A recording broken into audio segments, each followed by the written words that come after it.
Nihanyang, hello, I am the Dark Fae, and welcome back to Confessions of a First-Time Dungeon Master.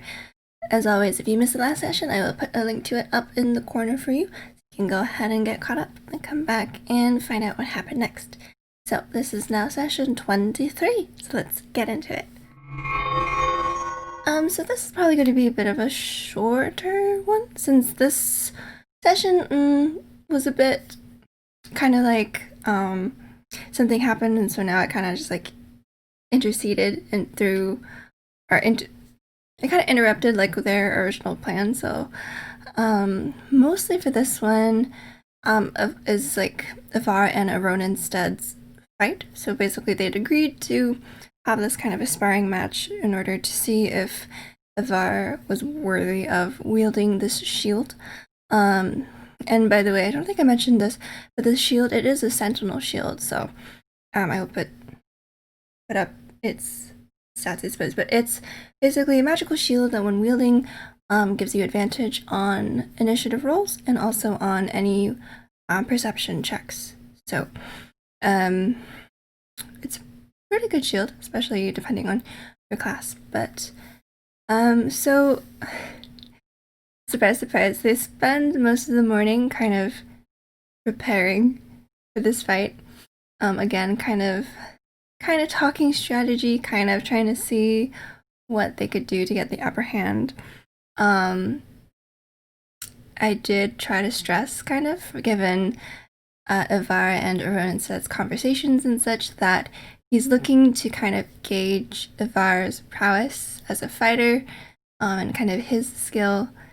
And so I tried to hint quite a bit that this was more kind of less about who wins or loses the fight and more about kind of like one's honor as a warrior and kind of judgment of Ivar's own skills versus actually like trying to win. Originally with this fight, I'd kind of said that like no magic or no outside influence. But then I changed it a little bit because I realized like since being an Eldritch Knight, spells and spellcasting are a part of Ivar's class, and I didn't want to like handicap him by like taking away part of his class versus like a full-fledged like battle master. So I figured Eldritch Knight versus battle master can be a fair fight. That way, if he wants to use his magic, he can.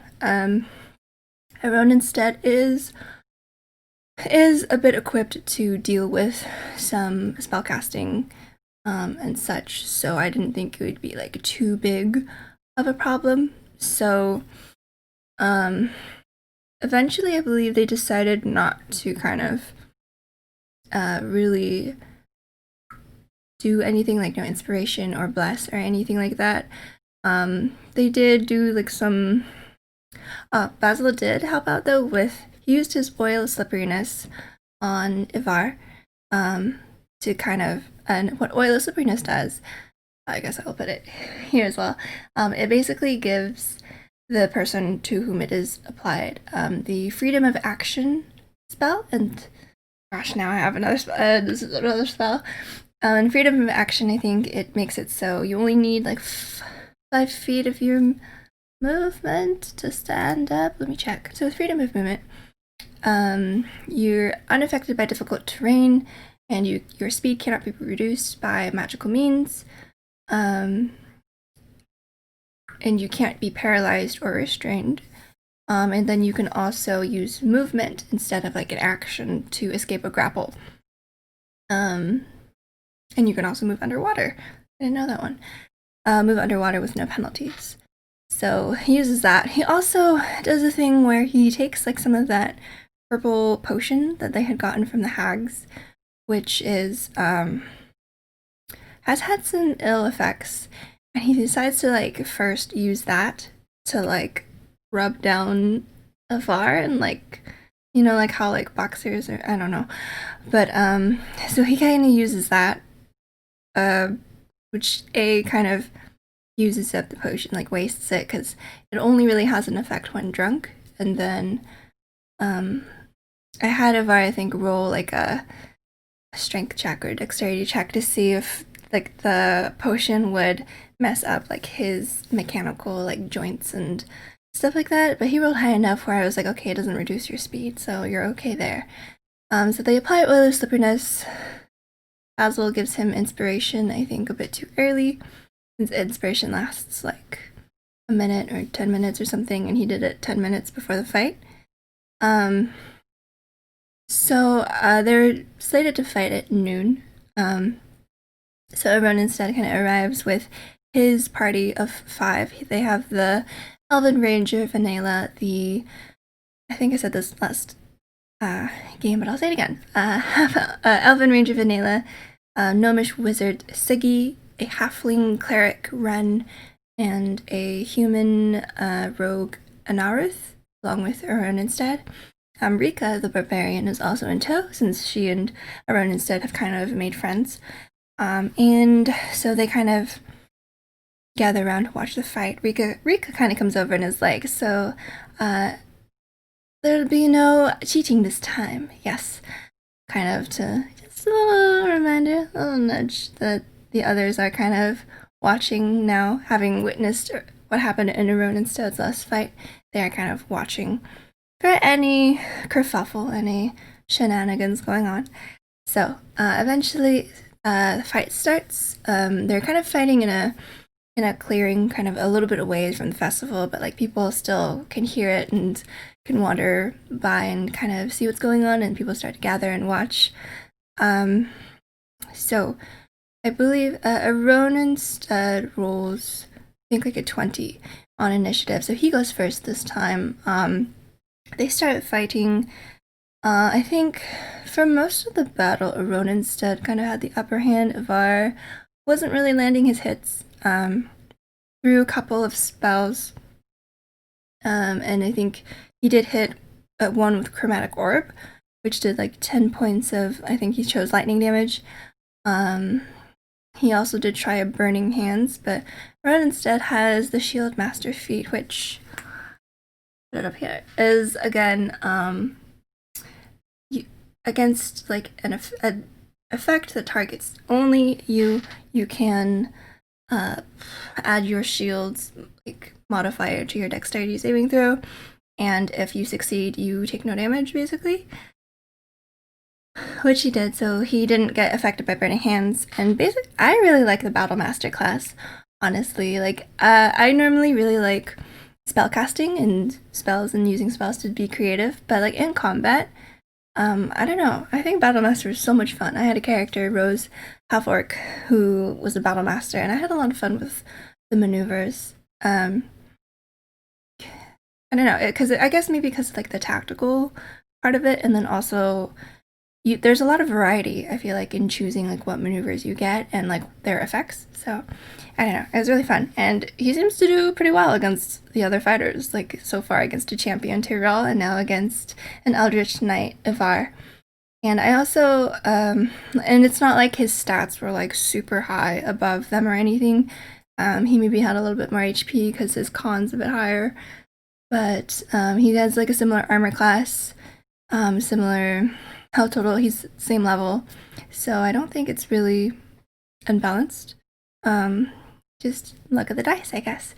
So also with Ivar's luck, that was interesting because he could force Aronenstead to reroll.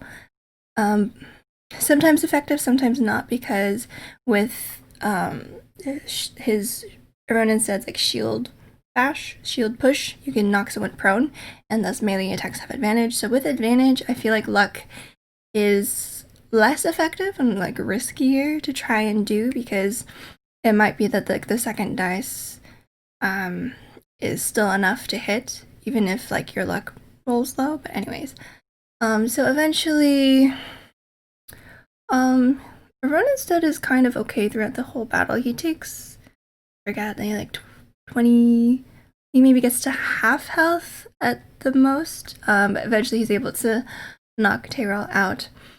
And so, but like throughout the course of the battle, Ivar kind of had to use all his tricks, like all his attacks, second wind, action surge, spells, you name it. And so kind of having seen all that Ivar could do and like had to offer, he deemed it that he was a good enough fighter, like a fighter with enough heart to be worthy of the shield, so he grants Ivar that shield. And Ivar also actually did a cool thing where he used weapon bond, which allows him to bond with a weapon, so if he ever like drops it or is disarmed, he can use a bonus action to summon it back, kind of like, I believe, the Hexblade Warlock packed weapon. So that was pretty cool. But even with all that, Ronstead prevailed, but gave Ivar the shield. They all kind of had a drink together, celebrated. Ivar decided to give Aron instead one of the sending stones that they had found on the hags' bodies to kind of be able to stay in touch just in case one traveling party to another. They could maybe help each other out based off of each other's travels. So that was kind of a cool. So now they've got like a connection. I think it'd be really fun to do like a one-shot battle royale, them 5 versus this party of 5, the Dauntless. That could be fun. So I'm keeping that in the back of my head. Anyways, so after the battle is done, they finish kind of partying a little bit. They go run some errands. They've decided that they want to go to Elith Malar. And Elith Malar is kind of like the land of mages. It's got like this giant mage tower and library where the mages do like their work and their study and their practice of like the arcane arts. So they want to go there and try to find out more about like each of their own respective like backstories. Like Alhiri wants to find out more about the Forest of Rot. Umric has his thing that he wants to investigate. Tyrell maybe can look up stuff about a magic sword. And then Basil and Ivar can maybe find out more about whatever is going on with Basil's ring, and also like their shared dreams and all this like spookiness that's been going on around them. So I actually prepped a little bit already for kind of like the path there, because I don't want to make travel just same old, okay, you're walking through the plains, nothing happens, blah blah blah. I want to try to make it interesting and more engaging. So hopefully it won't seem like such a slog or like time consuming.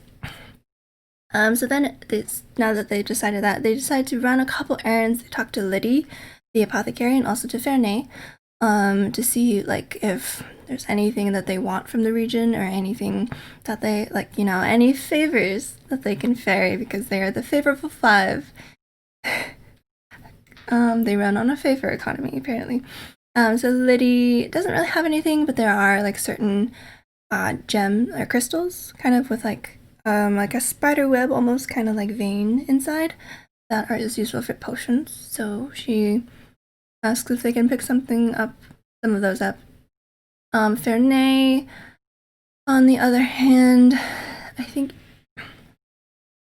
Fernay on the other hand doesn't really have anything that she wants from the mages right now. She's been concerned kind of with her own kind of dealio, which is like the enemy that they have in Wolushk. And so the group does kind of offer that like if she requires their services, that they would be able to maybe like teleport over to come and help.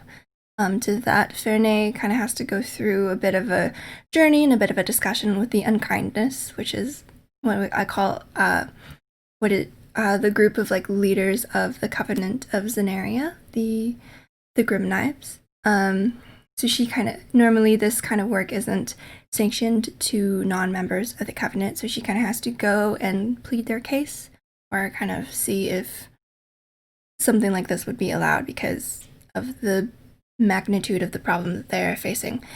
So that's something that she's doing. She's first going to Ukorva, which is Osganthan's capital, to talk to the warlords there about the problems brewing in Wolushk, before going into Lovos, the capital of Prill, to gather the Unkindness and see if the Ravens can come up with something.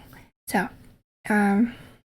we'll see if any of the members are interested in joining the Covenant. But I kind of doubt it. They don't seem to like commit themselves to a single group. So, but I might prepare like a trial just in case. So after that, they asked Fernay to maybe have someone look after the house, and then that was about where we left it. They returned home.